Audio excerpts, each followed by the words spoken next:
വിശുദ്ധ യോഹന്നാൻ എഴുതിയ സുവിശേഷം അധ്യായം 8. കൂടാരത്തിരുന്നാളിന് ശേഷം ദേവാലയത്തിൽ നിന്ന് ഈശോ പിന്നീട് എങ്ങോട്ടാണ് പോയത്? ഒലിവ് മലയിലേക്ക്. വ്യഭിചാരത്തിൽ പിടിക്കപ്പെട്ട സ്ത്രീയെ യേശുവിൻ്റെ അടുക്കൽ കൊണ്ടുവന്നത് എപ്പോൾ? യേശു ദേവാലയത്തിൽ പഠിപ്പിച്ചുകൊണ്ടിരുന്നപ്പോൾ. ആരാണ് വ്യഭിചാരത്തിൽ പിടിക്കപ്പെട്ട സ്ത്രീയെ യേശുവിൻ്റെ അടുക്കൽ കൊണ്ടുവന്നത്? നിയമജ്ഞരും ഫരിസേയരും. ഈ സ്ത്രീ വ്യഭിചാരത്തിൽ പിടിക്കപ്പെട്ടവളാണ്. ഇങ്ങനെയുള്ളവരെ കല്ലെറിയണമെന്നാണ് മോശ നിയമത്തിൽ കൽപ്പിച്ചിരിക്കുന്നത്. നീ എന്തു പറയുന്നു? ഇങ്ങനെ കർത്താവിനോട് ചോദിക്കാൻ കാരണമെന്ത്? അവനിൽ കുറ്റം ആരോപിക്കാൻ വേണ്ടി വിധിക്കുന്നില്ല. പൊയ്ക്കൊള്ളുക, ഇനിമേൽ പാപം ചെയ്യരുത്. ആരോട് പറഞ്ഞു? യേശു വ്യഭിചാരത്തിൽ പിടിക്കപ്പെട്ട സ്ത്രീയോട്. ഞാൻ ലോകത്തിൻ്റെ പ്രകാശമാണ്. എന്നെ അനുഗമിക്കുന്നവൻ ഒരിക്കലും അന്ധകാരത്തിൽ നടക്കുകയില്ല. അവന് ഉണ്ടായിരിക്കും, ജീവൻ്റെ പ്രകാശം. ഞാൻ ലോകത്തിൻ്റെ പ്രകാശമാണ്. എന്നെ അനുഗമിക്കുന്നവൻ ഒരിക്കലും അന്ധകാരത്തിൽ നടക്കുകയില്ല. അവന് ജീവൻ്റെ പ്രകാശം ഉണ്ടായിരിക്കും. അധ്യായവും വാക്യവും ഏത്? യോഹന്നാൻ 8:12. നീ തന്നെ നിനക്ക് സാക്ഷ്യം നൽകുന്നു, നിന്റെ സാക്ഷ്യം സത്യമല്ല എന്ന് യേശുവിനോട് പറഞ്ഞതാര്? ഫരിസേയർ. നിങ്ങളുടെ വിധി മാനുഷികമാണ് എന്ന് ഫരിസേയരോട് പറഞ്ഞതാര്? യേശു. ഞാൻ വിധിക്കുന്നെങ്കിൽ തന്നെ എൻ്റെ വിധി സത്യമാണെന്ന് യേശു പറയാൻ കാരണമെന്ത്? ഈശോ തനിച്ചല്ല, ഈശോയെ അയച്ച പിതാവും ഈശോയുടെ കൂടെയുണ്ട്. എത്ര പേരുടെ സാക്ഷ്യം സത്യമാണെന്നാണ് പറയുന്നത്? 2 പേരുടെ.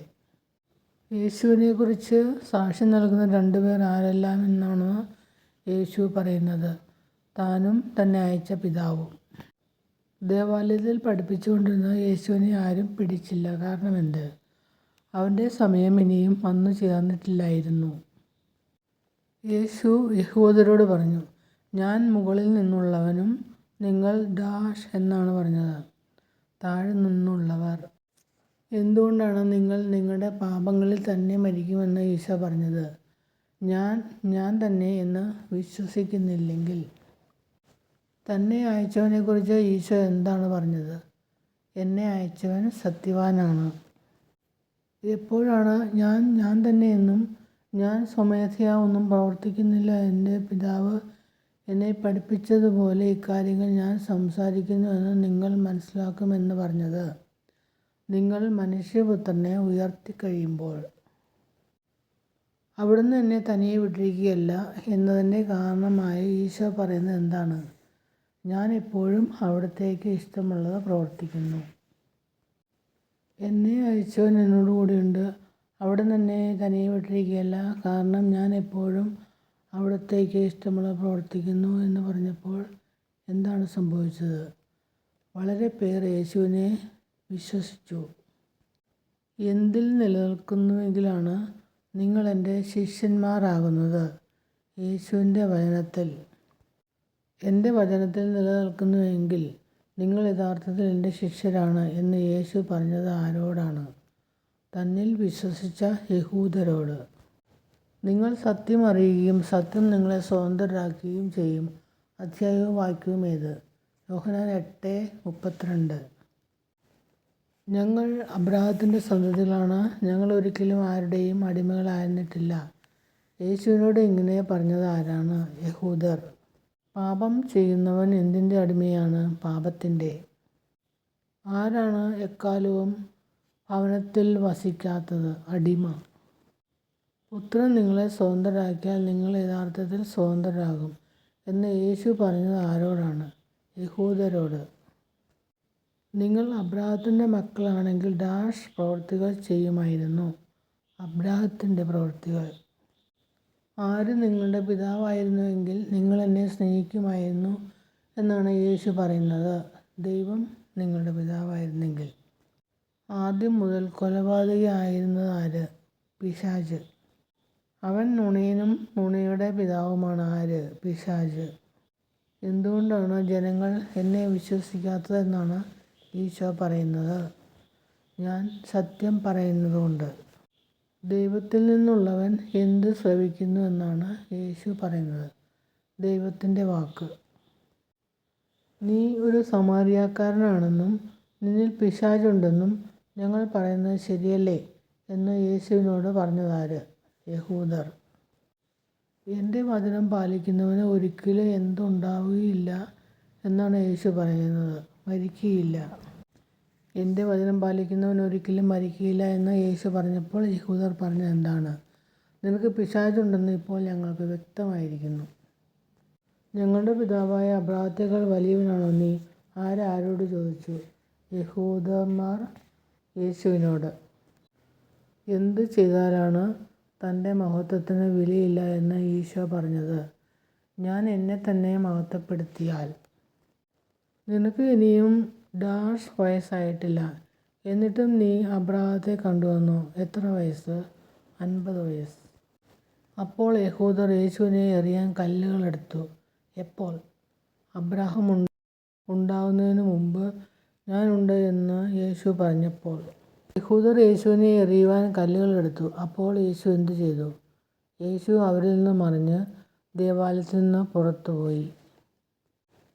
യോഹന്നാൻ 8-ാം അധ്യായത്തിൽ എത്ര വാക്യങ്ങളുണ്ട്? 59. വിശുദ്ധ യോഹന്നാൻ 9-ാം അധ്യായം. അവൻ കടന്നു പോകുമ്പോൾ അന്ധനായ ഒരുവനെ കണ്ടു. എന്താണ് അവൻ്റെ പ്രത്യേകത? ജന്മനാ അന്ധൻ. റബ്ബി, ഇവൻ അന്ധനായി ജനിച്ചത് ആരുടെ പാപനിമിത്തമാണ്? ഇവൻ്റെയോ ഇവൻ്റെ മാതാപിതാക്കന്മാരുടെയോ എന്ന് യേശുവിനോട് ചോദിച്ചതാര്? ശിഷ്യന്മാർ. അന്ധനായി ജനിച്ചത് എന്തിനു വേണ്ടിയാണെന്ന് യേശു പറയുന്നത്? ദൈവത്തിൻ്റെ പ്രവൃത്തികൾ ഇവനിൽ പ്രകടമാക്കേണ്ടതിന്. ആരുടെ പ്രവൃത്തികളാണ് പകലായിരിക്കുന്നു ചെയ്യേണ്ടിയിരിക്കുന്നു എന്ന് പറഞ്ഞത്? എന്നെ അയച്ചവൻ്റെ. ലോകത്തിലായിരിക്കുമ്പോൾ ഞാൻ ലോകത്തിൻ്റെ പ്രകാശമാണ് എന്ന് പറഞ്ഞുകൊണ്ട് യേശു എന്താണ് ചെയ്തത്? യേശു നിലത്തു തുപ്പി. സീലോഹ എന്നതിൻ്റെ അർത്ഥമെന്ത്? അയക്കപ്പെട്ടവൻ. ജന്മനാ അന്ധനായ മനുഷ്യന് കാഴ്ച ലഭിച്ചതിന് ശേഷം അവനെ എവിടേക്കാണ് കൊണ്ടുപോയത്? ഫരിസേയരുടെ അടുത്തേക്ക്. യേശു ചെളിയുണ്ടാക്കി ജന്മനാ അന്ധനായിരുന്ന ഒരുവൻ്റെ കണ്ണുകൾ തുറന്നത് ഏത് ദിവസമായിരുന്നു? സാബത്ത് ദിവസം. യേശു ദൈവത്തിൽ നിന്നുള്ളവനല്ല, എന്തെന്നാൽ ഇവൻ സാബത്ത് ആചരിക്കുന്നില്ല എന്ന് പറഞ്ഞത് ആര്? ഫരിസേയരിൽ ചിലർ. ജന്മനാ അന്ധനായിരുന്ന മനുഷ്യൻ യേശു ആരാണെന്നാണ് പറഞ്ഞത്? അവനൊരു പ്രവാചകനാണ്. അവനോട് തന്നെ ചോദിക്കുവിൻ, അവന് പ്രായമായല്ലോ. തന്നെക്കുറിച്ച് അവൻ തന്നെ പറയും. ആരോട് ചോദിച്ചു? ജന്മനാ അന്ധനായിരുന്നവൻ്റെ മാതാപിതാക്കന്മാർ യഹൂദരോട്. യേശുവിനെ ക്രിസ്തു എന്ന് ആരെങ്കിലും പരസ്യമായി ഏറ്റുപറഞ്ഞാൽ അവരെ എന്തു ചെയ്യണമെന്നാണ് യഹൂദർ തീരുമാനിച്ചിരുന്നത്? സിനഗോഗിൽ നിന്നും പുറത്താക്കണമെന്ന്. എന്തുകൊണ്ടാണ് അന്ധനായിരുന്നവൻ്റെ മാതാപിതാക്കൾ അവന് പ്രായമായല്ലോ, അവനോട് തന്നെ ചോദിക്കുവിൻ എന്ന് പറഞ്ഞത്? സിനഗോഗിൽ നിന്നും പുറത്താക്കുമെന്ന് പറയുന്നത് കൊണ്ട്. ആരുടെ പ്രാർത്ഥനയാണ് ദൈവം കേൾക്കാത്തത്? പാപികളുടെ. ആരുടെ പ്രാർത്ഥനയാണ് ദൈവം ശ്രവിക്കുന്നത്? ദൈവത്തെ ആരാധിക്കുകയും തൻ്റെ ഇഷ്ടം പ്രവർത്തിക്കുകയും ചെയ്യുന്നവൻ്റെ. അന്ധനായി പിറന്ന ഒരു മനുഷ്യൻ്റെ കണ്ണ് ആരും തുറന്നതായി ലോകാരംഭം മുതൽ കേട്ടിട്ടില്ല. ആരോട് പറഞ്ഞു? അന്ധനായിരുന്നവൻ യഹൂദരോട്. തികച്ചും പാപത്തിൽ പിറന്ന നീ ഞങ്ങളെ പഠിപ്പിക്കുന്നു എന്നാര് പറഞ്ഞു? യഹൂദർ. യേശു കാഴ്ച നൽകിയ അന്ധനോട്. മനുഷ്യപുത്രൻ നീ വിശ്വസിക്കുന്നു എന്ന് യേശു ചോദിച്ച ആരോടാണ്? ജന്മനാ അന്ധനായിരുന്ന ഒരുവനോട്. യേശു എന്തു പറഞ്ഞപ്പോഴാണ് അന്ധനായവൻ യേശുവിൽ വിശ്വസിക്കുന്നു എന്ന് പറഞ്ഞത്? നീ അവനെ കണ്ടു കഴിഞ്ഞു, നിന്നോട് സംസാരിക്കുന്നവൻ തന്നെയാണ് അവൻ. കർത്താവേ, ഞാൻ വിശ്വസിക്കുന്നു എന്ന് പറഞ്ഞുകൊണ്ട് യേശുവിനെ പ്രണമിച്ചതാര്? അന്ധനായ മനുഷ്യൻ. കാഴ്ചയില്ലാത്തവർ കാണുകയും കാഴ്ചയുള്ളവർ അന്ധരായി തീരുകയും ചെയ്യേണ്ടതിന് ന്യായവിധിക്കായിട്ടാണ് ഞാൻ ഈ ലോകത്തിലേക്ക് വന്നിരിക്കുന്നത്. അധ്യായവും വാക്യവും ഇത്. 9-ാം അധ്യായം 39-ാം വാക്യം. അപ്പോൾ ഞങ്ങളും അന്ധരാണോ? ആരോട് ചോദിച്ചു? ഫരിസേയർ യേശുവിനോട്. അന്ധരായിരുന്നുവെങ്കിൽ നിങ്ങൾക്ക് എന്തുണ്ടാകുമായിരുന്നില്ല എന്നാണ് യേശു ഫരിസേയരോട് പറഞ്ഞത്? പാപമുണ്ടാകുമായിരുന്നില്ല. യോഹന്നാൻ 9-ാം അധ്യായത്തിൽ എത്ര വാക്യങ്ങളുണ്ട്? 41. വിശുദ്ധ യോഹന്നാൻ്റെ സുവിശേഷം 10-ാം അധ്യായം. ആട്ടിൻതൊഴുത്തിലേക്ക് വാതിലിലൂടെ അല്ലാതെ മറ്റു വഴിക്ക് കടക്കുന്നവൻ ആരാണ്? കള്ളനും കവർച്ചക്കാരനും. ആടുകൾ അവൻ്റെ സ്വരം കേട്ട് അവനെ അനുഗമിക്കുന്നു. ആരെ? ഇടയനെ. യേശു അവരോട് ഈ ഉപമ പറഞ്ഞു. എന്നാൽ അവർക്കത് മനസ്സിലായില്ല. ഏത് ഉപമയാണ് പറഞ്ഞത്? ആട്ടിൻകൂട്ടത്തിൻ്റെ ഉപമ. മോഷ്ടിക്കാനും കൊല്ലാനും നശിപ്പിക്കാനും വരുന്ന ആര്? കള്ളൻ. ഞാൻ നല്ല ഇടയനാണ്. നല്ല ഇടയൻ ആടുകൾക്ക് വേണ്ടി ജീവൻ അർപ്പിക്കുന്നു. അധ്യായം വാക്യമേത്? യോഹന്നാൻ 10:11. ആരാണ് ആടുകളെ ഉപേക്ഷിച്ച് ഓടിപ്പോകുന്നത്? കൂലിക്കാരനും ആടുകളെപ്പറ്റി താല്പര്യമില്ലാത്തവനും. ഞാൻ നല്ല ഇടയനാണ്. പിതാവ് എന്നെയും ഞാൻ പിതാവിനെയും അറിയുന്നതുപോലെ ഞാൻ എനിക്കുള്ളവയെയും എനിക്കുള്ളവ എന്നെയും അറിയുന്നു. അധ്യായവും വാക്യമേത്? യോഹന്നാൻ 10:14-15 വരെ. ഈ തൊഴുത്തിൽപ്പെടാത്ത മറ്റ് ആടുകളും എനിക്കുണ്ട്. അവ എൻ്റെ എന്ത് ശ്രവിക്കുമെന്നാണ് പറയുന്നത്? സ്വരം. എന്തുകൊണ്ടാണ് പിതാവ് തന്നെ സ്നേഹിക്കുന്നുവെന്ന് യേശു പറഞ്ഞത്? തിരിച്ചെടുക്കുന്നതിന് വേണ്ടി ഞാൻ ജീവൻ അർപ്പിക്കുന്നതിനാൽ. അവന് പിശാചുണ്ട്, അവന് ഭ്രാന്താണ്, എന്തിനും അവൻ പറയുന്നത് കേൾക്കണമെന്ന് പറഞ്ഞത് ആര്? യഹൂദന്മാർ. പിശാചിന് എന്തു ചെയ്യാൻ കഴിയുമോ എന്നാണ് മറ്റുള്ളവർ പറഞ്ഞത്. പിശാചിന് അന്ധരുടെ കണ്ണുകൾ തുറക്കുവാൻ കഴിയുമോ? നീ ഞങ്ങളെ എത്ര നാളിങ്ങനെ സന്നിഗ്ധാവസ്ഥയിൽ നിർത്തും? നീ ക്രിസ്തുവാണെങ്കിൽ വ്യക്തമായി ഞങ്ങളോട് പറയുക എന്ന് യഹൂദന്മാർ യേശുവിനോട് പറഞ്ഞത് എപ്പോഴാണ്? യേശു ദേവാലയത്തിൽ സോളമൻ്റെ മണ്ഡപത്തിൽ നടക്കുമ്പോൾ. എന്താണ് യേശുവിന് സാക്ഷി നൽകുന്നത്? യേശു യഹൂദന്മാരോട് പറഞ്ഞത്, എൻ്റെ പിതാവിൻ്റെ നാമത്തിൽ ഞാൻ ചെയ്യുന്ന പ്രവൃത്തികൾ എനിക്ക് സാക്ഷ്യം നൽകുന്നു. എന്തുകൊണ്ടാണ് നിങ്ങൾ എന്നിൽ വിശ്വസിക്കാത്തത് എന്നാണ് യേശു പറയുന്നത്. നിങ്ങൾ എൻ്റെ ആടുകളിൽ പെടുന്നവരല്ല. ഞാനും പിതാവും ആണ്, ഒന്നാണ്. ഏത് പ്രവൃത്തി മൂലമാണ് നിങ്ങൾ എന്നെ കല്ലെറിയുന്നത് എന്ന് യേശു ചോദിച്ചപ്പോൾ യഹൂദന്മാർ പറഞ്ഞ കാരണം എന്ത്? ദൈവദൂഷണം. ദൈവവചനം ആരുടെ അടുത്തേക്ക് വന്നുവോ അവരെ എന്ത് വിളിച്ചു? ദൈവങ്ങൾ. യേശു ജോർദാൻ്റെ മറുകരയിൽ ഏത് സ്ഥലത്തേക്കാണ് പോയി താമസിച്ചത്? യോഹന്നാൻ ആദ്യം സ്നാനം നൽകിയ സ്ഥലത്തേക്ക്. യേശുവിനെപ്പറ്റി ആര് പറയുന്നതാണ് സത്യമാണ് എന്ന് പറയുന്നത്? യോഹന്നാൻ. വിശുദ്ധ യോഹന്നാൻ്റെ സുവിശേഷത്തിൽ 10-ാം അധ്യായത്തിൽ എത്ര വാക്യങ്ങളുണ്ട്? 42. വിശുദ്ധ യോഹന്നാൻ്റെ സുവിശേഷം 11-ാം അധ്യായം. ലാസർ താമസിച്ചിരുന്ന സ്ഥലം ഏത്? ബഥാനിയ. മറിയത്തിൻ്റെയും മർത്തയുടെയും സഹോദരൻ ആര്? ലാസർ. ഈ രോഗം മരണത്തിൽ അവസാനിക്കാനുള്ളതല്ല. പ്രത്യുത എന്തിനു വേണ്ടിയാണ്? ദൈവത്തിൻ്റെ മഹത്വത്തിനും ദൈവപുത്രൻ മഹത്വം പ്രാപിക്കുന്നതിനും വേണ്ടിയാണ്. ലാസർ രോഗിയായി എന്ന് കേട്ടിട്ട് യേശു താൻ താമസിച്ചിരുന്ന സ്ഥലത്ത് എത്ര ദിവസം ചെലവഴിച്ചു? 2 ദിവസം. ഗുരു, യഹൂദർ ഇപ്പോൾ തന്നെ നിന്നെ കല്ലെറിയാൻ അന്വേഷിക്കുകയായിരുന്നല്ലോ. എന്നിട്ട് അങ്ങോട്ട് പോവുകയാണോ? എങ്ങോട്ട്? യൂദയായിലേക്ക്. നമ്മുടെ സ്നേഹിതനായ ലാസർ ഉറങ്ങുകയാണെന്നും അവനെ ഉണർത്താൻ ഞാൻ പോകുന്നു. യേശു ആരോടാണ് ഇത് പറയുന്നത്? ശിഷ്യന്മാരോട്. അവനോടൊപ്പം മരിക്കാൻ നമുക്കും പോകാമെന്ന് ആരോട് പറഞ്ഞു? തോമസ് മറ്റു ശിഷ്യന്മാരോട്. തോമസിൻ്റെ മറ്റൊരു പേരെന്ത്? ദിദിമോസ്. യേശു ബഥാനിയയിൽ എത്തിയപ്പോൾ ലാസർ സംസ്കരിക്കപ്പെട്ടിട്ട് എത്ര ദിവസമായി? 4 ദിവസം. ബഥാനിയ ജെറുസലേമിന് അടുത്ത് ഏകദേശം എത്ര സ്താദിയോൻ ദൂരത്തായിരുന്നു? 15 സ്താദിയോൻ. മർത്തയെയും മറിയത്തെയും അവരുടെ സഹോദരനെ പ്രതി ആശ്വസിപ്പിക്കാൻ വന്നിരിക്കുന്നത് ആര്? അനേകം യഹൂദർ.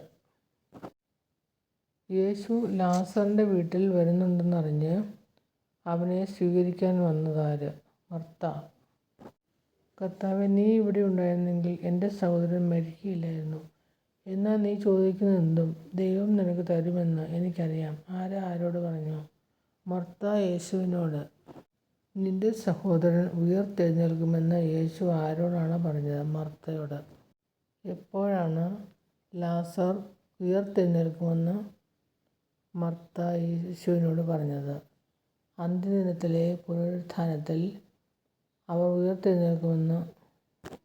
ഞാനാണ് പുനരുത്ഥാനവും ജീവനും.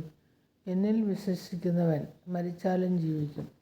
ഈ വാക്കുകൾ യേശു ആരോടാണ് പറയുന്നത്? മർത്തയോട്. അധ്യായവും വാക്യമേത്? 11-ാം അധ്യായം 25-ാം വാക്യം. ഒരിക്കലും മരിക്കുകയില്ല എന്ന് പറയുന്നത് ആരെക്കുറിച്ചാണ്? യേശുവിൽ ജീവിക്കുകയും വിശ്വസിക്കുകയും ചെയ്യുന്നവൻ. നീ ലോകത്തിലേക്ക് വരാനിരിക്കുന്ന ദൈവപുത്രനായ ക്രിസ്തുവാണെന്ന് ഞാൻ വിശ്വസിക്കുന്നുവെന്ന് യേശുവിനോട് പറഞ്ഞതാരാണ്? മർത്ത. മർത്ത മറിയത്തോട് സ്വകാര്യമായി പറഞ്ഞതെന്ത്? ഇതാ ഗുരു ഇവിടെയുണ്ട്, നിന്നെ വിളിക്കുന്നു. മറിയം തിടുക്കത്തിൽ എഴുന്നേറ്റ് പുറത്തേക്ക് പോകുന്നത് കണ്ട് അവളെ അനുഗമിച്ചവർ ആര്? അവളെ ആശ്വസിപ്പിച്ചു കൊണ്ടിരുന്ന യഹൂദന്മാർ. മറിയവും അവളുടെ കൂടെ വന്നവരും കരയുന്നത് കണ്ടപ്പോൾ യേശു എന്തു ചെയ്തു? ആത്മാവിൽ നെടുവീർപ്പിട്ടുകൊണ്ട് അസ്വസ്ഥനായി. യേശു കണ്ണീർ പൊഴിച്ചു എന്ന് രേഖപ്പെടുത്തിയിരിക്കുന്ന വചനഭാഗം ഏത്? യോഹന്നാൻ 11:35. വിശ്വസിച്ചാൽ എന്ത് ദർശിക്കാമെന്നാണ് യേശു മർത്തയോട് പറയുന്നത്? ദൈവമഹത്വം. ലാസറേ, പുറത്തു വരിക എന്ന് ഉച്ചത്തിൽ വിളിച്ചതാര്? യേശു. നാം എന്താണ് ചെയ്യേണ്ടത്? ഈ മനുഷ്യൻ വളരെയധികം അടയാളങ്ങൾ പ്രവർത്തിക്കുന്നല്ലോ എന്ന് യേശുവിനെക്കുറിച്ച് പറഞ്ഞത് ആരാണ്? പുരോഹിത പ്രമുഖന്മാരും ഫരിസേയരും. ആര് വന്നു നമ്മുടെ വിശുദ്ധ സ്ഥലത്തെയും ജനത്തെയും നശിപ്പിക്കും എന്നാണ് യോഹന്നാൻ 11:47 പറയുന്നത്? റോമാക്കാർ. നിങ്ങൾക്കൊന്നും അറിഞ്ഞുകൂടാ. ജനം മുഴുവൻ നശിക്കാതിരിക്കാനായി അവർക്ക് വേണ്ടി ഒരുവൻ മരിക്കുന്നത് യുക്തമാണെന്ന് നിങ്ങൾ മനസ്സിലാക്കുന്നുമില്ല. അത് ആരുടെ വാക്കുകളാണ്? പ്രധാന പുരോഹിതനായ കയ്യാഫാസിൻ്റെ. ജനത്തിനു വേണ്ടി യേശു മരിക്കേണ്ടിയിരിക്കുന്നുവെന്ന് പ്രവചിച്ചതാര്? പ്രധാന പുരോഹിതനായ കയ്യാഫാസ്. ജനത്തിനു വേണ്ടി മാത്രമല്ല യേശു മരിക്കേണ്ടിയിരിക്കുന്നത്, പിന്നെ ആർക്കും കൂടി വേണ്ടിയാണ്? ചിതറിക്കിടക്കുന്ന ദൈവമക്കളെ ഒരുമിച്ച് കൂട്ടുന്നതിന് വേണ്ടി. യേശു മരുഭൂമിക്കടുത്തുള്ള ഏത് സ്ഥലത്താണ് ശിഷ്യന്മാരോടൊപ്പം വസിച്ചത്? എഫ്രായിം. ജെറുസലേമിലേക്ക് വളരെ പേർ പെസഹയ്ക്ക് മുമ്പ് പോയത് എന്തിനാണ്? തങ്ങളെ തന്നെ വിശുദ്ധീകരിക്കുന്നതിന്. യേശു എവിടെയാണെന്ന് ആർക്കെങ്കിലും വിവരം ലഭിച്ചാൽ അവനെ ബന്ധിക്കേണ്ടതിന് തങ്ങളെ അറിയിക്കണമെന്ന് കൽപ്പന കൊടുത്തത് ആരാണ്? പുരോഹിത പ്രമുഖന്മാരും ഫരിസേയരും. യോഹന്നാൻ 11-ാം അധ്യായത്തിൽ എത്ര വാക്യങ്ങളുണ്ട്? 57. യോഹന്നാൻ 11-ാം അധ്യായത്തിൽ എത്ര ശീർഷകങ്ങളുണ്ട്? 5. വിശുദ്ധ യോഹന്നാന്റെ സുവിശേഷം 12-ാം അധ്യായത്തിലെ ചോദ്യങ്ങൾ. മരിച്ചവരിൽ നിന്ന് താൻ ഉയിർപ്പിച്ച ലാസർ താമസിച്ചിരുന്ന ബഥാനിയയിലേക്ക് പെസഹയ്ക്ക് എത്ര ദിവസം മുമ്പാണ് യേശു എത്തിയത്? 6 ദിവസം മുമ്പ്. മത്തായി, മർക്കോസ്, യോഹന്നാൻ എന്നീ സുവിശേഷങ്ങളിലുള്ളതും ലൂക്കാ സുവിശേഷകൻ പ്രതിപാദിക്കാത്തതുമായ സംഭവമേത്? ബഥാനിയയിലെ തൈലാഭിഷേകം. ബഥാനിയയിൽ യേശുവിന് അത്താഴമൊരുക്കിയത് ആര്? ലാസറും സഹോദരിമാരും. മറിയം യേശുവിൻ്റെ കാലിൽ പൂശിയ വിലയേറിയ തൈലത്തിൻ്റെ പേരെന്ത്? നാർദീൻ സുഗന്ധതൈലം. യോഹന്നാൻ 12:4 പ്രതിപാദിക്കുന്ന ശിഷ്യൻ ആര്? യൂദാസ് കറിയോത്ത. യേശുവിനെ ഒറ്റിക്കൊടുത്ത ശിഷ്യൻ്റെ പേരെന്ത്? യൂദാസ് കറിയോത്ത. ഈ തൈലം 300 ദനാറിയ്ക്ക് വിറ്റ് ദരിദ്രർക്ക് കൊടുത്തില്ലേ എന്ന് പറഞ്ഞതാര്? യൂദാസ് കറിയോത്ത. മറിയം യേശുവിനെ പൂശിയ തൈലത്തിന് യൂദാസ് മതിച്ച വിലയെന്ത്? 300 ദനാറ്. അവളെ തടയേണ്ട, എൻ്റെ ശവസംസ്കാര ദിനത്തിനായി ഇത് ചെയ്തുവെന്ന് അവൾ കരുതിക്കൊള്ളട്ടെ. യേശു ആരെക്കുറിച്ചാണ് പറഞ്ഞത്? മറിയത്തെക്കുറിച്ച്. യോഹന്നാൻ 12:8 ദരിദ്രരെക്കുറിച്ച് പരാമർശിച്ചിട്ടുള്ള വചനഭാഗം പഴയ നിയമത്തിൽ എവിടെ നിന്നുള്ളതാണ്? നിയമാവർത്തനം 15-ാം അധ്യായം 11-ാം വാക്യം. നിയമാവർത്തനം 15:11. യേശു ലാസറിൻ്റെ വീട്ടിലേക്ക് വന്നെന്നറിഞ്ഞ് അവരിലേക്ക് വന്നാര്? ഒരു വലിയ ഗണം യഹൂദർ. ലാസറിനെ കൊല്ലുവാൻ പുരോഹിത പ്രമുഖന്മാർ ആലോചിക്കാൻ കാരണമെന്ത്? ലാസർ നിമിത്തം വളരെ പേർ യേശുവിൽ വിശ്വസിച്ചിരുന്നു. ലാസറിനെ കൊല്ലണമെന്ന് ആലോചിച്ചതാര്? പുരോഹിത പ്രമുഖന്മാർ.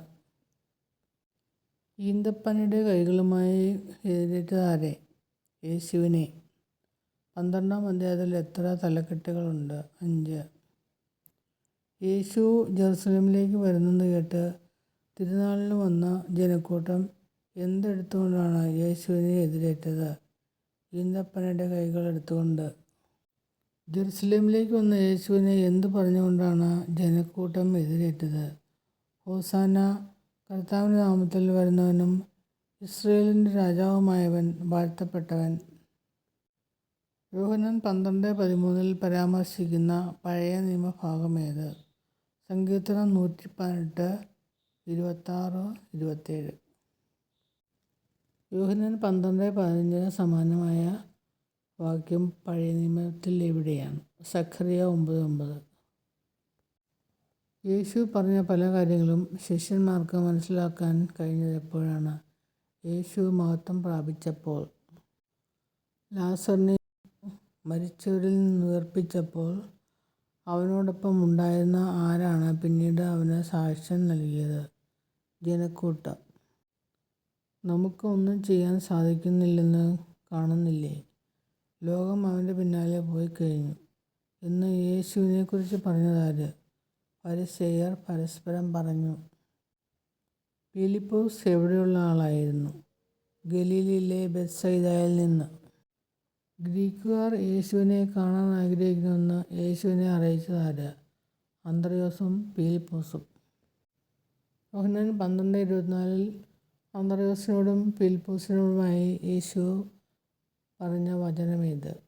സത്യം സത്യമായി ഞാൻ നിങ്ങളോട് പറയുന്നു, ഗോതമ്പ് മണി നിലത്ത് വീണ് അഴിയുന്നില്ലെങ്കിൽ അത് അതേപടിയിരിക്കും, അഴിയുന്നെങ്കിലോ അത് വളരെ ഫലം പുറപ്പെടുവിക്കും. 4 സുവിശേഷങ്ങളിലുമുള്ള യോഹന്നാൻ 12-ാം അധ്യായത്തിലെ വചനഭാഗമേത്? യോഹന്നാൻ 12:25. യോഹന്നാൻ 12:25 ഈ ലോകത്തിൽ തൻ്റെ ജീവനെ ദ്വേഷിക്കുന്നവൻ അതിനെ എന്തിനായി കാത്തു സൂക്ഷിക്കുമെന്നാണ് യേശു പറഞ്ഞത്? നിത്യജീവനിലേക്ക്. എന്നെ ശുശ്രൂഷിക്കുന്നവനെ പിതാവ് ബഹുമാനിക്കും. ഞാനായിരിക്കുന്നിടത്ത് എൻ്റെ ശുശ്രൂഷകനും ആയിരിക്കുന്ന എപ്പോൾ? എന്നെ ശുശ്രൂഷിക്കാൻ ആഗ്രഹിക്കുന്നവൻ എന്നെ അനുഗമിക്കട്ടെ, അപ്പോൾ ഞാനായിരിക്കുന്നിടത്ത് എൻ്റെ ശുശ്രൂഷകനും ആയിരിക്കും. യേശുവിനെ ശുശ്രൂഷിക്കാൻ ആഗ്രഹിക്കുന്നവർ എന്ത് ചെയ്യട്ടെ എന്നാണ് യേശു പറഞ്ഞത്? യേശുവിനെ അനുഗമിക്കട്ടെ. യേശുവിനെ ശുശ്രൂഷിക്കുന്നവരെ ആര് ബഹുമാനിക്കുമെന്നാണ് പറയുന്നത്? പിതാവ്. പിതാവേ, അങ്ങയുടെ നാമത്തെ മഹത്വപ്പെടുത്തണമേ എന്ന് യേശു പ്രാർത്ഥിച്ചപ്പോൾ സ്വർഗത്തിൽ നിന്നുണ്ടായ ശബ്ദം എന്താണ്? ഞാൻ മഹത്വപ്പെടുത്തിയിരിക്കുന്നു, ഇനിയും മഹത്വപ്പെടുത്തും. സ്വർഗത്തിൽ നിന്നുള്ള സ്വരം കേട്ട ജനങ്ങൾ എന്താണ് പറഞ്ഞത്? ഇടിമുഴക്കമുണ്ടായി. ഞാൻ ഭൂമിയിൽ നിന്ന് ഉയർത്തപ്പെടുമ്പോൾ എല്ലാ മനുഷ്യരെയും എന്നിലേക്ക് ആകർഷിക്കും എന്ന് യേശു ആരോടാണ് പറഞ്ഞത്? ജനക്കൂട്ടത്തോട്. ആരാണ് ഈ മനുഷ്യപുത്രൻ എന്ന് യേശുവിനോട് ചോദിച്ചത് ആര്? ജനക്കൂട്ടം. ക്രിസ്തു എന്നേക്കും നിലനിൽക്കുന്നു എന്ന് നിയമത്തിൽ കേട്ടിട്ടുള്ളതാര്? ജനക്കൂട്ടം. യോഹന്നാൻ 12:34 പ്രതിപാദിക്കുന്ന പഴയ നിയമഭാഗങ്ങൾ ഏവ? സങ്കീർത്തനം 110:4, യെശയ്യാ 9:7, എസെക്കിയേൽ 35:25, ദാനിയേൽ 7:14. കർത്താവേ, ഞങ്ങളുടെ സന്ദേശം ആര് വിശ്വസിച്ചു? കർത്താവിൻ്റെ ഭുജം ആർക്കാണ് വെളിപ്പെട്ടത് എന്ന് പ്രവാചകൻ പറഞ്ഞ വചനമാണ് പൂർത്തിയായത്. യെശയ്യാ പ്രവാചകൻ പറഞ്ഞ വചനം. ആര് പറഞ്ഞ വചനം പൂർത്തിയാകേണ്ടതിനാണ് അവൻ വളരെയേറെ അടയാളങ്ങൾ അവരുടെ മുമ്പിൽ പ്രവർത്തിച്ചെങ്കിലും അവർ വിശ്വസിക്കാതിരുന്നത്. യെശയ്യാ പ്രവാചകൻ. യോഹന്നാൻ 12:38 പ്രതിപാദിക്കുന്ന യെശയ്യാ പ്രവാചകന്റെ പഴയ നിയമ ഭാഗമേത്? യെശയ്യാ 53:1. യോഹന്നാൻ 12:40 സദൃശമായ പഴയ നിയമഭാഗം യെശയ്യാ 53:1. അവർ തങ്ങളുടെ കണ്ണുകൊണ്ട് കാണുകയും ഹൃദയം കൊണ്ട് ഗ്രഹിക്കുകയും അങ്ങനെ അവർ എന്നിലേക്ക് തിരിഞ്ഞ് ഞാൻ അവരെ സുഖപ്പെടുത്തുകയും ചെയ്യാതിരിക്കേണ്ടതിന് അവിടുന്ന് അവരുടെ കണ്ണുകളെ അന്ധമാക്കുകയും ഹൃദയത്തെ കഠിനമാക്കുകയും ചെയ്തു. വാക്യമേത്? യോഹന്നാൻ 12:40. യോഹന്നാൻ 12:40 പ്രതിപാദിക്കുന്ന യെശയ്യാ പ്രവാചകന്റെ പഴയ നിയമ ഭാഗമേത്? യെശയ്യാ 6:10. സിനഗോഗിൽ നിന്ന് ബഹിഷ്കൃതരാകാതിരിക്കാൻ വേണ്ടി ഫരിസേയരെ ഭയന്ന് യേശുവിൽ വിശ്വസിച്ചിട്ടും ഏറ്റുപറയാതിരുന്നത് ആര്? അധികാരികൾ. യേശു വെളിച്ചമായി ലോകത്തിൽ വന്നിരിക്കുന്നത് എന്തിനാണ്? യേശുവിൽ വിശ്വസിക്കുന്നവർ ആരും അന്ധകാരത്തിൽ വസിക്കാതിരിക്കാൻ. ഞാൻ വന്നിരിക്കുന്നത് ലോകത്തെ വിധിക്കാനല്ല, രക്ഷിക്കാനാണ് എന്ന് പറഞ്ഞത് ആര്? യേശു. 12:47. എന്തു പറയണം, എന്തു പഠിപ്പിക്കണമെന്ന് യേശുവിന് കൽപ്പന നൽകിയത് ആരാണ്? യേശുവിനെ അയച്ച പിതാവ്. പിതാവിൻ്റെ കൽപ്പന എന്താണെന്നാണ് യേശു പറയുന്നത്? നിത്യജീവൻ. 12:50. യോഹന്നാൻ 12 എത്ര വാക്യങ്ങളുണ്ട്? 50. യേശു പറയുന്നതെല്ലാം ആര് യേശുവിനോട് കൽപ്പിച്ചതുപോലെ തന്നെയാണ്? പിതാവ് യേശുവിനോട് കൽപ്പിച്ചതുപോലെ തന്നെ. 12:50.